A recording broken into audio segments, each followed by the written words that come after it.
Donc, ma chère Camille, on se retrouve aujourd'hui pour créer ta stratégie d'investissement. L'idée, c'est qu'on l'a créée notamment sur le court, moyen et long terme, dans le but de pouvoir garder toujours ce matelas de sécurité. Également pouvoir dynamiser sur la partie moyen terme dans le but de lever demain pour tes projets IMO. Et le long terme dans le but de pouvoir aussi en parallèle préparer ta retraite. On avait évalué donc ton matelas de sécurité qu'on avait déjà préparé qui était à hauteur de 5 000 euros et il fallait donc qu'on continue sur ta capacité d'investissement. Est-ce qu'on est OK?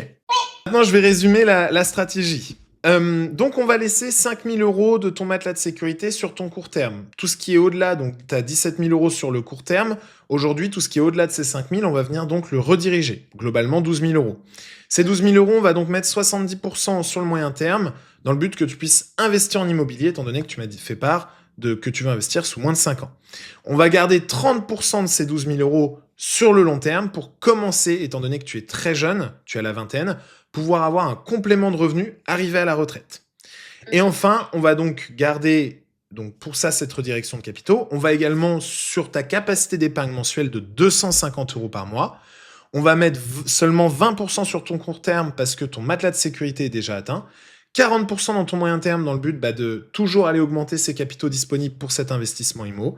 Et enfin, 40% sur du long terme pour la retraite, pour avoir un complément de revenus certain arrivé à la retraite.